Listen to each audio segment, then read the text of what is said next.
आगे बढ़ते और बात करते हैं मध्य प्रदेश दौरे की, जहां पर प्रधानमंत्री नरेंद्र मोदी पहुंचने वाले हैं। बड़ी खबर यह है कि प्रधानमंत्री नरेंद्र मोदी कई सारे कार्यक्रमों में शामिल होने वाले हैं। ये सियासत का शनिवार है और आपको ये भी हम जानकारी देते चले कि इस दौरान अमित शाह भी गुजरात दौरे पर रहेंगे। सियासत का शनिवार हम ये क्यों कह रहे हैं, ये आप इन कुछ तस्वीरें आपकी टीवी स्क्रीन पर उसके जरिए जरा समझिए।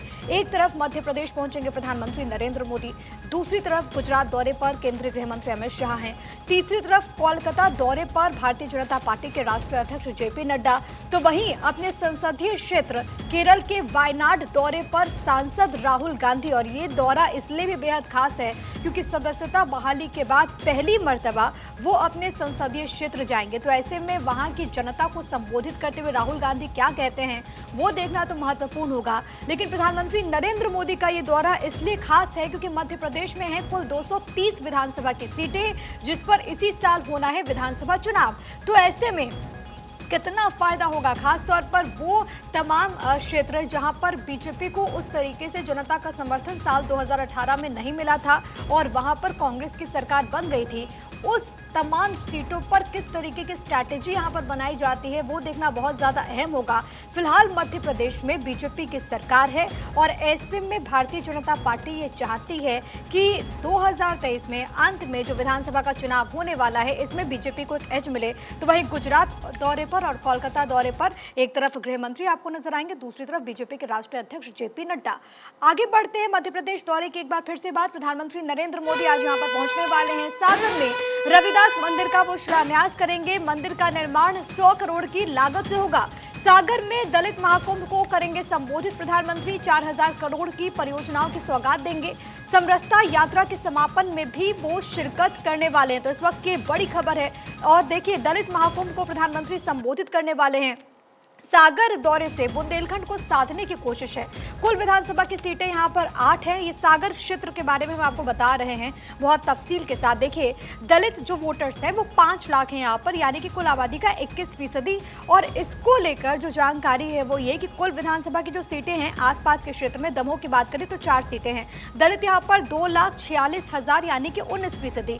इन्हीं को कहीं ना कहीं साधने की कोशिश है। पन्ना पास में लगा हुआ है, 3 विधानसभा की सीटें वहां पर हो जाती। पूरा बुंदेलखंड का इलाका है। दलित यहाँ पर 2,07,000 है, यानी कि कुल आबादी का 20% यहाँ पर दलित रहते हैं। छतरपुर में कुल विधानसभा की सीटें 6 हैं और यहाँ पर जो दलितों की संख्या है जिनको साधने की कोशिश है वो 17,000 है, यानी कि कुल 11% यहाँ पर दलित रहते हैं। टीकमगढ़ और पास के निवाड़ी क्षेत्र को भी आप ले लीजिए, कुल विधानसभा की सीट जो है वो यहाँ पर 5 है और इसके अलावा यहाँ पर जो दलितों की संख्या है वो 3,63,000 है, यानी कि 25% यहाँ पर जो दलित हैं वो यहाँ पर रहते हैं। बुंदेलखंड को साधने की कोशिश है क्योंकि आप देखिए प्रधानमंत्री सागर तो जा रहे हैं, वहां पर कई सारे उनके महत्वपूर्ण कार्यक्रम है। संत रविदास स्मारक का शिलान्यास करने वाले हैं। इसके अलावा देखिए 4000 करोड़ रुपए से अधिक की रेल और सड़क क्षेत्र की परियोजनाओं का शिलान्यास और लोकार्पण भी प्रधानमंत्री नरेंद्र मोदी करने वाले हैं। लेकिन इसके अलावा सागर के जो आसपास लगते जिले हैं उसको भी कहीं ना कहीं साधने की कोशिश होगी। अखिलेश सोलंकी मेरे साथ, मेरे सहयोगी इस वक्त लाइव मौजूद है सागर से, उन्हीं का रुख करेंगे। अखिलेश, कितना अहम प्रधानमंत्री का है ये दौरा इस परिस्थिति में जब इसी साल के अंत में 230 विधानसभा की सीटों पर चुनाव होने वाला है, ये भी बताइए और क्या ये पूरा कार्यक्रम है, जरा डिटेल्स दे दर्शकों को। देखिए, जहाँ तक इम्पोर्टेंस की बात करें तो बहुत अहम है क्योंकि जो एससी वोटर्स हैं मध्य प्रदेश को, उनको साधने की कोशिश यहाँ से सागर से हो रही है और रिजर्व सीट जो है 35 के आसपास हैं और बुंदेलखंड का इलाका और बुंदेलखंड का एक तरह से सेंट्रल पॉइंट इसको सागर को माना जाता है। यहाँ 10 रिजर्व सीट आती हैं 26 में से। जिस यहाँ मैं मौजूद हूँ ये संत रविदास जी का मंदिर है और इसी के इर्द गिर्द 100 करोड़ की लागत से 11 एकड़ में संत रविदास जी का स्मारक बनाया जाएगा। पीछे आप देख सकते हैं वहाँ पर प्रधानमंत्री आएंगे, वो उद्घाटन कार्यक्रम जहाँ होगा और यहाँ से आज शिलान्यास होगा या सुविधाओं का विस्तार होगा। अगर मैं बात करूँ संत रविदास जी के जीवन दर्शन की बात हो या शिक्षाओं को प्रदर्शित करने की बात हो, एक कला संग्रहालय या बनाया जाएगा। तो प्रधानमंत्री जब आ रहे हैं तो केवल संत रविदास जी के स्मारक की बात तो हो ही रही है जो कि बन के तैयार होगा। आज उसकी एक तरह से आधारशिला रखेगी। इस मंदिर के इर्द गिर्द 11 एकड़ के परिसर में यह सब कुछ होना है। इसके अलावा जैसे आप जिक्र कर रहे थे कि सड़कों की सौगात हो या रेल की सौगात हो, वो भी वो देंगे। हिनौतिया महलूबा की जो शिलान्यास कार्यक्रम है, 2 लेन सड़क चौड़ीकरण करेंगे, 600 करोड़ का प्रोजेक्ट है, कुल 5000 करोड़ के आसपास के विकास कार्यों का यहाँ पर शिलान्यास प्रधानमंत्री करते नजर आएंगे। और जहाँ तक इंपॉर्टेंस की बात कर रहे हैं तो प्रधानमंत्री और शिवराज सिंह चौहान मुख्यमंत्री दोनों को एहसास है इस पूरे बेल्ट का। पिछले विधानसभा चुनाव में इस पट्टी पर या कहें इन सीटों में आधी सीटें जो है कांग्रेस ने जीत ली थी, जबकि ये बीजेपी का गढ़ हुआ करता था। तो 2018 में जो गफलत हुई उसे कैसे ठीक किया जाए, कैसे विश्वास बहाली की जाए दलितों में या एससी वर्ग में, उसको लेकर यह कोशिश है। तो एक तरह से समरसता के कार्यक्रम भी 5 जगह से समरसता यात्रा जो निकाली गई, आज उसका यहाँ पर समापन होगा। और ये बड़तोमा जगह है जहाँ पर संत रविदास जी का टेम्पल है, यहाँ पे आज प्रधानमंत्री जब आ रहे हैं और कई एक तरह से आगाज कर रहे हैं, शिलान्यास कर रहे हैं। और सबसे बड़ा जो एक मैसेज है, मैसेज बहुत इंपॉर्टेंट होता है राजनीति में, मैसेज बहुत साफ है कि हम सम्मान करते हैं और विकास कार्य भी कर रहे हैं, और संतों का एक तरह से सम्मान भी होना चाहिए और उनकी ख्याति कैसे दूर दूर तक जाए उसकी कोशिश होनी चाहिए। ये तमाम तरह की कवायद है। इसके अलावा जैसे बीना रिफाइनरी है उसको लेकर भी वो सौगात दे रहे हैं, सड़कों और रेलों की बात। चुनावों के आंकड़ों को देखें तो बीजेपी का बहुत स्ट्रांग होल्ड इस पूरे कम्युनिटी पर, इस पूरे समाज पर रहा है। लेकिन जब ये छटके हैं, जब ये बीजेपी से अलग हुए हैं, तो सत्ता से भी पार्टी को बेदखल होना पड़ा है। आपने आंकड़ों का जिक्र किया कि 2018 में किस तरीके से कांग्रेस को बढ़त मिली थी। हालांकि अब वैसी परिस्थितियां ना बने और एक बार फिर से वो जो मजबूत पकड़ है वो देखने को मिले, इस लिहाज से पीएम का ये दौरा बेहद खास। बिल्कुल, जिस तरह का मैं जिक्र कर रहा था कि पिछली दफे 8 सीटें कम पड़ गई थी सरकार बनाने को लेके, 108 के आसपास बीजेपी ठिठक गई थी 2018 में। हालांकि 2020 में फिर सिंधिया जी ने बगावत की और यहां पर सरकार बीजेपी की स्टैब्लिश हुई। लेकिन ये जो 8 सीटों का नुकसान है, सबसे ज्यादा नुकसान इस बुंदेलखंड में ही हुआ था। तो बीजेपी को एहसास है, और जो कद्दावर नेता हैं, चाहे यहाँ के PWD मंत्री गोपाल भार्गव हों, भूपेंद्र सिंह हों, बड़े नेता हो, गोविंद सिंह राजपूत हो, 3 बड़े मिनिस्टर्स इस इलाके से आते हैं। इन बड़े मिनिस्टर्स का ऐसा असर जो है वो कितना रहता है वो देखना होगा। दूसरा, जो आम कार्यकर्ता है उसको मोबिलाइज करने की बात हो, और जो वर्ग है खासतौर से जैसे मैं जिक्र कर रहा हूं कि एक तो एससी की ये पट्टी है, यानी कि 26 विधानसभा सीटें जो हैं बुंदेलखंड की, उनमें 10 जो है रिजर्व कैटेगरी की हैं, और जो आबादी है 19% से ज्यादा की आबादी एससी वर्ग की इस बेल्ट में, इस बुंदेलखंड के इलाके में रहती है। बीजेपी को एहसास है कि अगर इनको साधा किया और इनके हितों की चिंता की गई तो जो नुकसान पिछली दफा हुआ था, जो गलती पिछली दफा हुई थी, उससे कहीं ना कहीं पार पाया जा सकता है। एक और बड़ी बात है कि पिछले विधानसभा चुनाव में एट्रोसिटी एक्ट का एक मामला भी ग्वालियर में देखने को मिला था, जिसके बाद आंदोलन हुआ था, उसका भी एक तरह से दुष्परिणाम देखने को मिला था बीजेपी को।